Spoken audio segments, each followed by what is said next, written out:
investigación Aldo Rossi en Suiza nos pareció de interés a Ricardo y a mí dentro de la temática de este congreso, porque se aproxima al tema del viaje desde varios puntos de vista. Por una parte habla del viaje del arquitecto, en este caso Aldo Rossi. Rossi viaja a Suiza regularmente durante un periodo de tiempo para impartir docencia en la ETH de Zurich.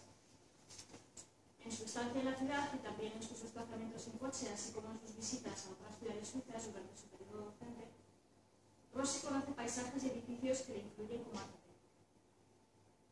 Por otra parte, habla de la aportación docente del arquitecto que viene de fuera, transmitiendo ideas nuevas y una visión cultural diferente a una determinada escuela de arquitectura y a una escena arquitectónica local.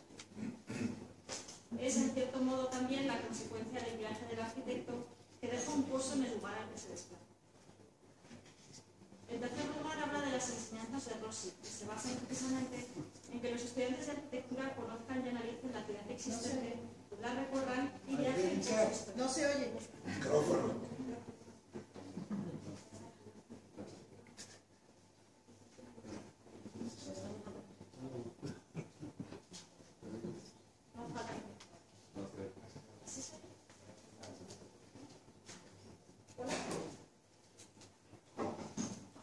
Ahora sí. Entonces, el tema de la ponencia se aproxima al tema del viaje desde varios puntos de vista. Por una parte, habla del viaje del arquitecto. Rossi viaja a Suiza regularmente durante un periodo de tiempo para impartir docencia en la ETH de Zurich, y esta estancia en la ciudad, durante este periodo docente, conoce paisajes y edificios que le influyen como arquitecto. Por otra parte, habla de la aportación docente del arquitecto que viene de fuera y aporta nuevas ideas en una determinada escuela de arquitectura y en una escena arquitectónica. Y en tercer lugar, habla de las enseñanzas de Rossi, que se basan precisamente en que los estudiantes de arquitectura conozcan y analicen la ciudad existente, la recorran y viajen por su historia.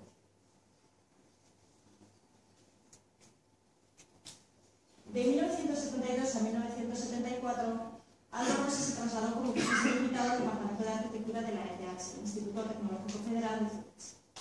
Allí impartió clases magistrales y talleres de proyectos en tercer y cuarto curso, con el apoyo de 3 profesores asistentes de la ETH, Bruno Reichling, Fabio Reinhardt y Heinrich Hinrichs. 2 años después, de 1976 a 1978, participó además en un curso proyectual ligado a la cátedra de Historia del Urbanismo, en colaboración con Paulo. Rossi aportó una visión muy diferente a la que en esa época imperaba en la ETH. En esos años dominaban allí las teorías sociológicas de Lucius Burckhardt, un sociólogo suizo que dirigió entre 1970 y 1973 una cátedra denominada Leer Canapé. Esta cátedra hacía hincapié en la consideración de los parámetros invisibles del diseño, es decir, los que no se definen formalmente pero influyen en el funcionamiento de la arquitectura de la ciudad, políticos, económicos, sociales, etc.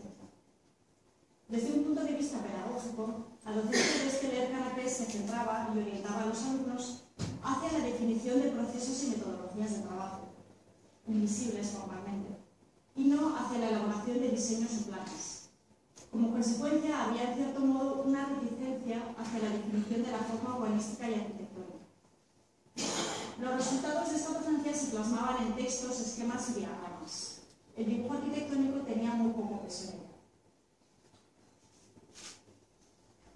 Rossi se desmarcó de este discurso. Defendió, por el contrario, la autonomía de la arquitectura de otras disciplinas, como en este caso la sociología. En sus conferencias y sus clases en Zurich introdujo sus ideas de la arquitectura análoga, en las que la forma tenía una gran importancia en el diseño arquitectónico y urbanístico. Esas ideas Rossi ya las había expresado en su libro La arquitectura de la ciudad, de 1966. Siguió desarrollándolas, no obstante, durante sus años de docencia en Zurich. El montaje que se muestra aquí fue realizado por Rossi para la Bienal de Venecia de 1976 y contó con la ayuda de sus asistentes suizos, Bruno Reichling y Fabio Reinhardt, y con el también profesor asistente Aldo Rossi. El montaje refleja un modelo imaginario de ciudad análoga, una ciudad configurada a partir de múltiples arquitecturas individuales y un amplio repertorio de formas, algunas de las cuales se repiten en las diferentes épocas o periodos históricos por medio del proceso de la narración. En abril de 1975, Rossi escribió un texto titulado La arquitectura análoga, publicado en el número 2 de la revista 2C Construcción de la ciudad. En él, Rossi describe: este concepto de la ciudad análoga se ha desarrollado en el sentido de las analogías. La analogía es un modo de entender de una manera directa el mundo de las formas y de las cosas, en cierto modo de los objetos, hasta convertirse en algo inexpresable si no es a través de nuevas cosas.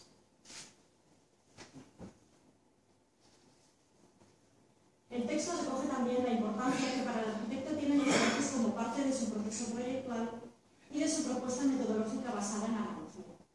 Esta importancia no es solo inmediata, sino sobre todo diferida, a través del pozo que queda en la memoria. El arquitecto milanés menciona como referencias formales algunas construcciones y lugares que ha visitado, introduciendo en el proceso proyectual una componente autobiográfica.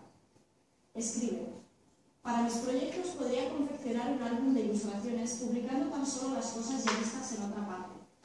Galerías, silos, viejas casas, industrias, las granjas del campo lombardo o las lampoesas del campo de Arlites, y otras muchas cosas aún, entre la memoria y el evento. En concreto, Rossi hace alusión expresa en el texto a sus viajes a Zúrich y a la influencia que tuvieron en algunos de sus proyectos. Menciona, por ejemplo, el proyecto para una unidad residencial en el barrio Galaratese de Milán, cuyo boceto se muestra en la imagen. De él dice: uno de los componentes de este proyecto me lo ha esclarecido Fabio Reinhardt recorriendo en coche, como hacíamos a menudo, el puerto de San Bernardino para trasladarnos del Ticino a Zúrich. Reinhardt ha visto las galerías abiertas a repetición del proyecto y, por tanto, la matriz. Yo he comprendido cómo, en otro tiempo, debí de haber tenido conciencia, y no solo formalmente, de esta particular estructura de la galería o paso cubierto, sin pensar en expresarla en una obra. En otro fragmento del texto habla de su propuesta para el concurso del Palazzo della Regione en Trieste, Sobre él comenta: en este proyecto ha tenido para mí una gran importancia la experiencia de los 2 años transcurridos en Zúrich, la cual ha emergido a través de precisas imágenes arquitectónicas. La idea de la gran cúpula vidriada, la Lijo, de la Universidad de Zúrich, obra de Moser, y la de la Galería de Arte Kunsthaus. Aquí tenemos otra imagen del Palazzo della Regione, sobre la que se aprecia el tema de la cúpula cristalada. Vemos a la izquierda la gran cúpula vidriada de la Universidad de Zúrich que Rossi menciona. El edificio es de Karl Moser, arquitecto suizo del siglo XIX que Le Corbusier llamó una vez el padre de la modernidad. El edificio central de la universidad es de 1914 y la cúpula vidriada es su elemento más característico. A la derecha se muestra la otra obra más conocida de Moser, la Kunsthaus, un museo de arte, con otra cúpula vidriada muy parecida a la del proyecto de Rossi. La influencia de estos edificios en la obra de Rossi no es fruto del simple estudio arquitectónico, sino de la experiencia de haberlos visitado. Rossi describe cómo el espacio es ocupado y vivido. En la Universidad de Zúrich, el gran espacio ocupado por mesas es el lugar de reunión de los estudiantes. Se discute, se bebe el café, se lee el periódico. Los otros estudiantes que esperan las clases se sientan sobre las barandas de las galerías. Caminan, se encuentran como en una calle. La universidad está abierta a todos los ciudadanos y todo el mundo puede entrar, pararse o discutir en el amplio patio vidriado.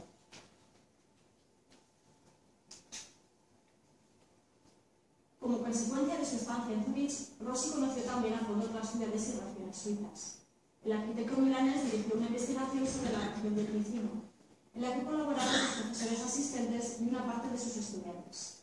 Esta investigación se extendió a lo largo de algo más de 5 años, dando como resultado un abundante material gráfico documental de las edificaciones de 18 municipios de dicha región.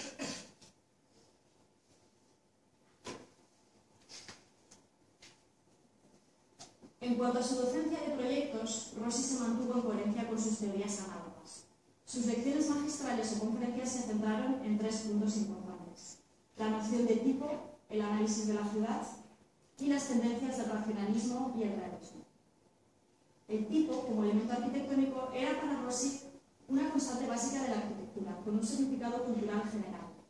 En el estudio de los diferentes tipos, Rossi aplicaba la reducción a unas formas básicas, con las que aspiraba a dar respuestas generales a preguntas sobre la forma. El análisis se centraba en los problemas específicos de la ciudad en la que intervenía.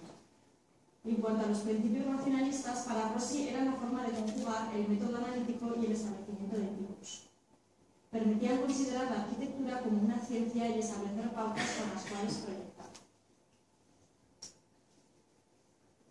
Para los ejercicios proyectuales, tanto en tercer como en cuarto curso, Rossi se decantó ambos años académicos por la arquitectura residencial. La ubicación escogida era accesible para los estudiantes, bien en la propia Zurich o en alguna otra ciudad suiza cercana. Sus bases de proyecto se basaban en 3 pasos esenciales: el análisis, la idea del proyecto y su desarrollo. El primero de ellos, el análisis, era sin duda el más importante de todos y se le dedicaba prácticamente todo el primer semestre. Las pautas para la entrega final del análisis urbano exigían un estudio de la forma, una documentación e investigación sobre los proyectos significativos ejecutados y no ejecutados del solar y del entorno, una iconografía y un informe. En el primer caso del estudio formal, el objetivo era identificar la estructura física de la ciudad por medio de una representación unitaria. También se consideraba su dimensión histórica o cronológica, identificando fases o momentos relevantes del desarrollo de la ciudad, como recoge el plano que se presenta. Este análisis permitía extraer conclusiones sobre el funcionamiento de la ciudad por medio de un estudio sistemático de diferentes parámetros, como muestra este otro cuadro. En cuanto a la documentación e investigación sobre los proyectos significativos ejecutados y no ejecutados del solar, para Rossi los proyectos no construidos eran especialmente interesantes, ya que a menudo habían dado respuesta de una manera más directa y radical a cuestiones clave de la ciudad que las alternativas llevadas a cabo. La iconografía consistía en hacer una evaluación de las interpretaciones que había experimentado a través del tiempo la ciudad o una parte de ella en la conciencia colectiva y en la memoria. Por último, el informe debía resumir los hallazgos y las conclusiones extraídas de todo el trabajo. Tras el análisis venía la fase de idea de proyecto y su desarrollo. En esta fase se puede afirmar que funcionaba muy bien el método de la analogía entre los estudiantes, porque sus propuestas estaban muy claramente inspiradas por las obras de su profesor. Aquí vemos un ejemplo de un proyecto residencial de un alumno de Rossi. Una fachada cuidadosamente delineada y sombreada. Y podemos compararla con el proyecto de viviendas en el barrio Galaretese del propio Rossi.